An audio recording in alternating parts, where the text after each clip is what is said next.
안녕하십니까? 그러면 원고적 기억 강의를 계속 시작하도록 하겠습니다. 제가 2014년에 읽었었던 책 중에 개인적으로 제일 중요한, 제일 뜻깊은 책이라고 생각하는 책이 소설가의 일이라는 김현수 작가의 어, 비소설 산문집인데요. 거기서 생각나는 구절이 있어서 한 대목 읽어보겠습니다. 여기는 소설을 쓰는 일, 소설을 쓰는 일에 빗대어서 이렇게 삶을 꾸려가는 일과 소설을 쓰는 일이 닮아 있다는 착상에서 시작된 여러 가지 재미있는 이야기들로 가득 차 있습니다. 제가 읽어드릴 대목은요, 이상입니다. 소설가 이상이요.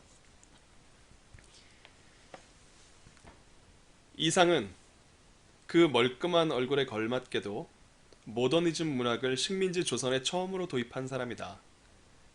나는 느닷없이 찾아오는 질병과 도무지 내 뜻대로 진행되지 않는 연애의 관점에서 그 모더니즘을 이해한다. 주인공은 연인이나 암을 이해할 수 없다. 그건 그의 통제를 벗어나 존재하는 완벽한 타자다. 이제 그에게는 두 가지 길이 남아있다. 그 완벽한 타자를 거부하거나 받아들이거나.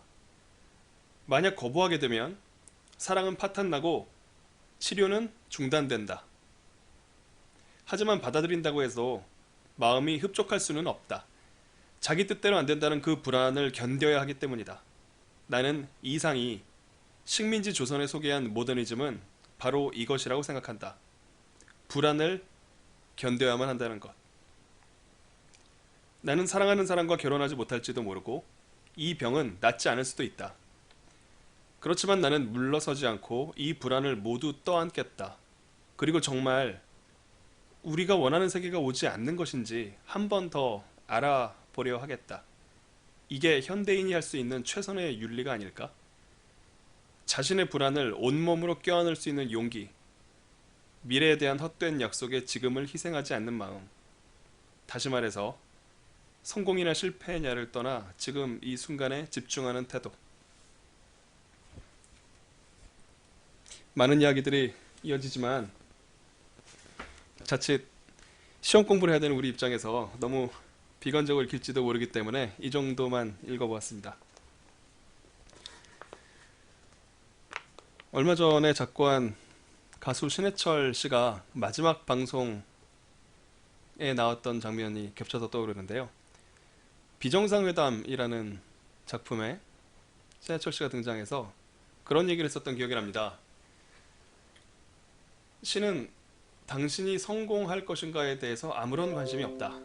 하지만 신은 당신이 과연 행복한가에 대해선 지대한 관심을 가지고 있다. 당신은 신의 관심에 따라 살아가고 있는가? 이게 신해철 씨가 했었던 이야기였어요. 굉장히 사실 저한테는 무겁게 들렸습니다. 왜냐하면 우리 모두는 간절히 바라는 게 있기 때문이죠. 엊그저께 제 친구 아버님께서 말기 암 판정을 받으셨다는 이야기를 듣고 오기도 했습니다.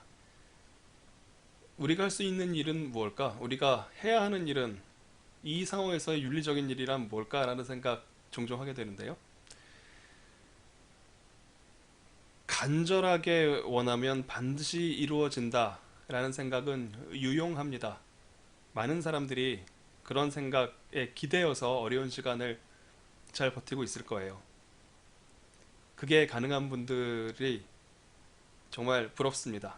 그렇게 될 수 있는 사람이었다면 저도 훨씬 더 아주 밝은 세계관 속에서 살았을지도 모르겠어요. 지금은 이렇게 생각합니다. 내가 하는 일이, 내가 간절히 원하는 일이 내가 상상하는 그런 성공을 이끌어 줄지는 모른다. 다만 내가 할 수 있는 일은, 알 수 있는 일은 그 성공 확률을 높인다고 스스로 믿고 있는 일을 열심히 함으로써 확률을 높이는 일이라면 내가 할 수 있다. 하지만 이 세상에 100%라는 건 없죠. 99.99%도 100%가 아니라는 점에서는 다른 모든 알 수 없음, 부지 상태와 같다는 생각 자주 합니다. 남는 거는 그래서 현재 내가 해야 된다는 그 확률을 높이는 일들 있잖아요. 그 일들을 나는 얼마나 신명나게 하고 있는가라는 질문은 늘 던질 수 있을 것 같아요. 지금의 행복에 집중하는 태도라는 것이 노세 젊은 노세라고 뭐 해석이 된다면야 그렇게 하셔야 되겠죠. 저는 이런 방식으로 해석이 됐습니다. 확률을 높일 수 있는 그 일, 내가 정말 집요한 집착에 내 안으로부터 일어나서 반드시 꼭 하고 싶은 그 일, 그 일은 그 일이 더 높은 가능성으로 나에게 다가오도록 하기 위해서 아주 작은 노력일지언정 나는 기꺼이 바치겠다라는 생각이요. 왜 아주 높은 수준의 프로페셔널의 세계에서는요. 예를 들어 더블 악셀이나 트리플 악셀이나 한 바퀴 차이일 뿐이잖아요. 그리고 정말 빨리 달리는 사람들은 9초 92나 9초 91이나 0.01초 차이일 뿐이잖아요. 그들은 그 0.01초를 줄이기 위해서 자신의 1년을 2년을 하루에 24시간 중에 상당한 10시간 20시간을 기꺼이 운동에 할애합니다. 그게 즐겁기 때문에 그런 일을 할 수 있는 게 아닌가 싶어요. 즐거움이 육체적인 고통과 함께 있다는 것이 아직 나이가 어릴 때는 우리가 학창 시절에는 잘 생각하기 어려운 개념이었었잖아요. 저는 어렸을 때 달콤한 주스를 맛있게 잘 먹었습니다. 지금은 커피가 좋아요. 그 쓴맛과 단맛이 섞여 있는 듯한 그 이렇게 풍부한 맛이 더 고급스럽고 더 많은 쾌감을 준다는 사실 언젠가부터 느끼고 있는 것 같습니다. 때로는 고통일 수도 있겠지만 이 고통을 딛고 내가 10시간 동안 운동을 했을 때 혹은 시험에 합격을 위해서 많은 것들을 다 밀어두고 집요한 집착이 안에서 일어나서 열심히 했을 때 그것 때문에 하루의 공부를 마치고 나서 떠오르는 그런 거 있잖아요. 야, 너 오늘 정말 열심히 했다. 내가 생각해도 너 오늘 좀 자랑스럽다. 거울 속에 보이는 내 모습을 보고서 한마디 할 수 있는 그 상태요. 저는 그게 자기 자신에 대한 자긍심을 높일 수 있는 큰 기쁨이라고 생각합니다. 가장 큰 행복이란 그래도 내일의 나는 오늘의 나보다 나을 수 있을 거라는, 더 나아질 거라는 그런 안심이랑 결부되었을 때 정말 행복한 것 같거든요. 오늘 하루를 보낸 자신의 얼굴을 거울 속에서 바라보고 너 정말 오늘은 수고했다. 그런 이야기 할 수 있는 하루하루가 쌓이면 여러분들은 90%가 아니라 99%의 합격 가능성, 99.9%의 합격 가능성에 점점 더 가까이 갈 수 있을 겁니다. 그로 인해서 생겨나는 0.1%, 0.01%의 그 불안이요. 미래를 알 수 없는 그 실패 가능성이요. 그걸 굳건하게 마음속으로 품고 가는 것이 그것도 삶의 일부라는 것을 자연스럽게 받아들이는 게 그게 현대인의 윤리, 성인의 윤리가 아닐까 싶습니다. 이 말을 어떻게 원고적결과 연결시켜야 되는지에 대해서 생각을 안 하고 말이 길어졌습니다. 원고적격이란 그런 거잖아요. 그게 중요한 일은 알겠어. 그게 너랑 무슨 상관인데 이걸 물어보는 소송 요건이라고 말씀드렸잖아요.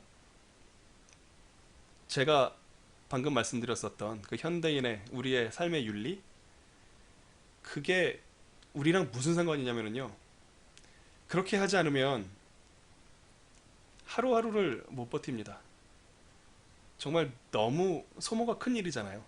여러분들이 최종적인 결과에 내재적으로 본질적으로 존재하는 그 작은 불안을 그냥 자연스럽게 삶의 친구로 관리하면서 살아가야 되는 고혈압이나 당뇨병 같은 걸로 능숙하게 우아하게 다룰 수 있기를 기원합니다.